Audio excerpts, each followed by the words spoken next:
Welcome to another stage analysis video. It's Sunday the 29th of March. I'm going to start this week's video with a look through what's going on in the major indexes as we move quickly into early stage 4 at the moment in multiple indexes before getting onto the regular content. Let's just flip through into the ETF summary briefly before I go into the individual charts. So you can see on the ETF summary page the majority of the major indexes now, the Dow, the S&P 1500, S&P 500, total market index for the VTI there, the NASDAQ 100, the NASDAQ composite have all moved into early stage 4. So if we come back into here, this is the NASDAQ 100 chart, for example, the QQQ, which shows the last 4 years on screen at the moment. So you can see obviously back through 2022, its last major stage 4 decline with a few brief attempts to move into stage 1 before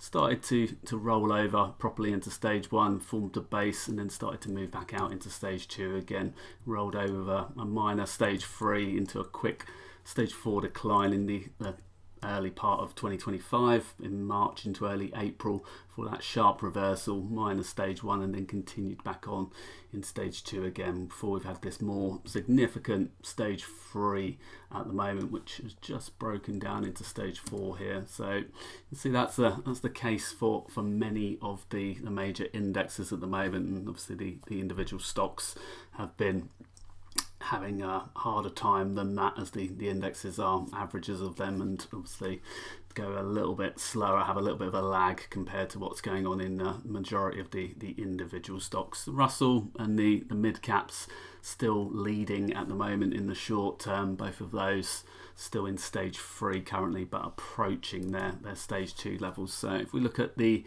S&P 500 chart here, a little bit more zoomed in, this is a 2.5 year or so charts, like the average size that I like to look at on the screen when doing stage analysis. You don't get too much on screen there. 2 to 3 years is kind of the sweet spot for a weekly chart when doing stage analysis. Otherwise, if you go out much longer than that, it starts to compress the stages a bit, and it makes them harder to determine on the visual look. So as you can see with the S&P 500 broke down, it was last Friday, actually broke down into stage 4. So we're into the second week of the stage 4 breakdown attempt, and we dropped a further 2% this week, so 2.12% as such. You can see from the combined percentage of stocks above their 50, 150 and 200 day moving averages at the bottom down here, that's dropped off down to 32% at the moment. I think it's a little bit less than that, it's 31 point something, but obviously for the sake of it, around the 32% level at the moment for a second week there. So we are approaching the lower zone. Below 30% particularly is the lower zone. Below 40%, it's when you tend to more likely to be in a stage 3 or stage 4 position. So as we've got short, medium and long-term moving averages, so more than 2/3 of stocks at the moment below their short, medium and long-term moving averages. If you look at this on the weekly chart with the longer term Keltner channels on these, so this uses a 21-week EMA in the middle with a 180R band between that. You can see this is a good rough guide for when it gets above the 180R level and when it gets below the minus 180R level. This is a good sort of longer term measure of obviously the moves. As always, you can have shakeouts like with anything. This was a quite clear shakeout into old support before it bounced. So, but at these points here, obviously you can quickly, when you get a strong reversal week as such, obviously you can get you back in quite easily. So from a longer term trend following perspective, this one's quite a good quick chart to take a glance at to see where it's at. So we're in a short term downtrend on the weekly time frame now as well, which as we know, obviously we're in stage 4 on that as well. So come into the daily, you can see it a little bit more clearly. There's last Friday's drop off here. You can see percentage of stocks at the same time as it moved into stage 4 there, above their 20-day moving average. So short-term, very short-term moving average there, and dropped below the 20% level. So it's starting to get to an extreme level in the short term there. We had that quick rebound but failed at the 200-day moving average, came back down again and then made a second attempt, failed again at the 200-day moving average. You can see it made a lower high before reversing back down again, and then Thursday and Friday we had 2 significant bars to the downside, both days more than -1%. It was more than 1.5% on each of those.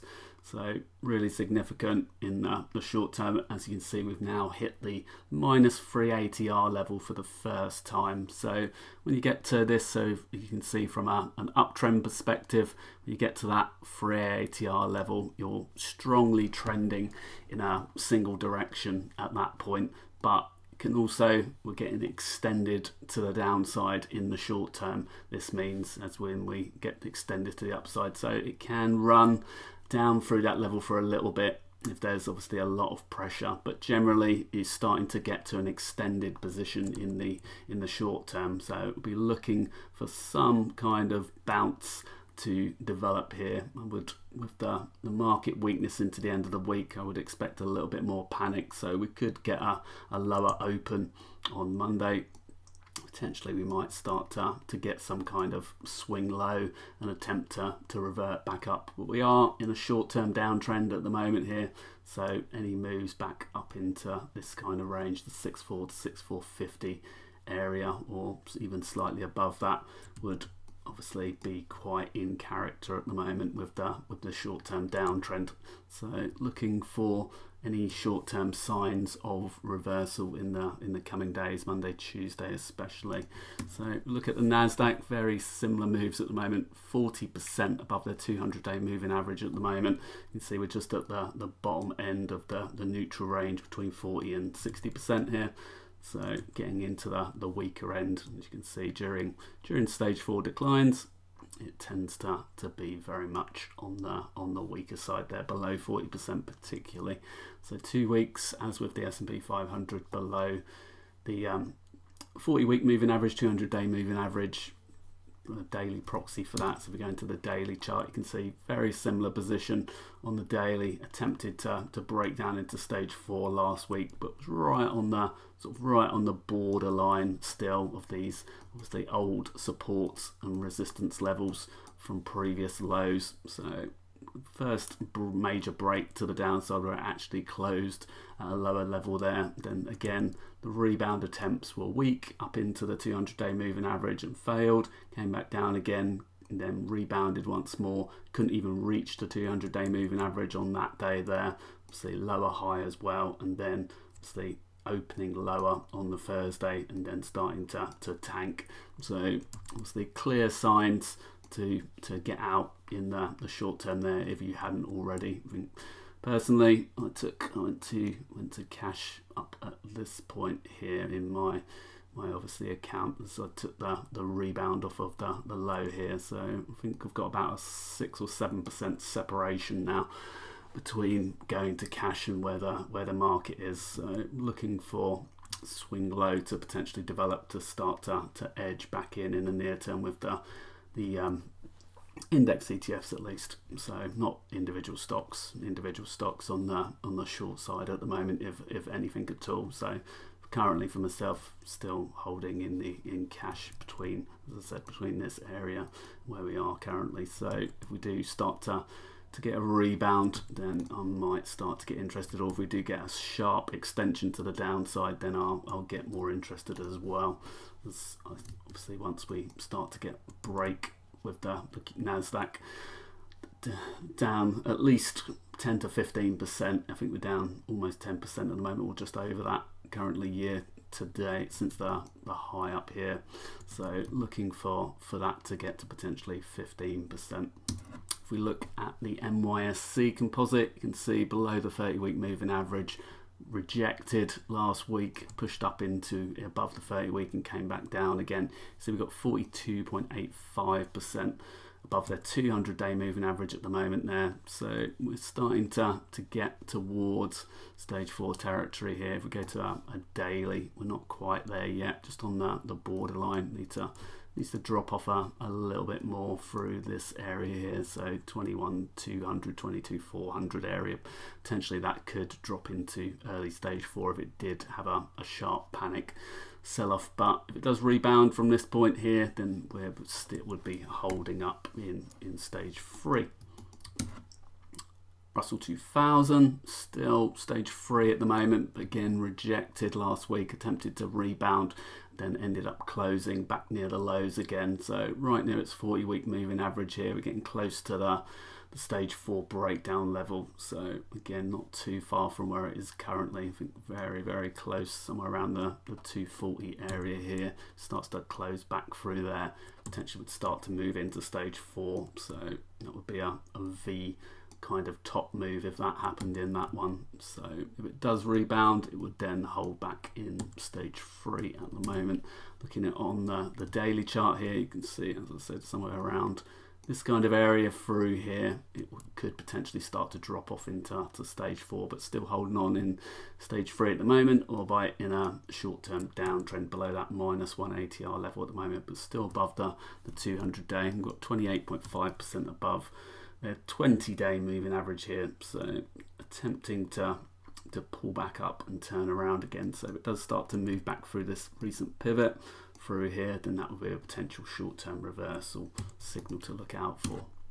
The VIX spiking to its highest level, I think, of the year potentially. Well, definitely year to date, but since the last back to the April lows kind of area. So if I change this from a line chart to a line chart and add a year, then you can see that a little bit more clearly with the current level. So you can see back to August 2024 and then back to the early April period in 2025 when it was moving into stage 4. So we're in stage 4 at the moment for the last couple of weeks, as we said, starting to push to the upside. So volatility is increasing still. So if we do get a continued spike up here, then we could very well form a short-term swing low at least. But doesn't mean that the stage 4 decline couldn't continue lower, but there are often many bounces in stage 4 to back towards obviously various moving averages and near-term resistance levels. So if we do get a sharp reversal, then it might not be the end of the move. So at the moment, just looking for a short-term sort of exhaustion gap at the moment.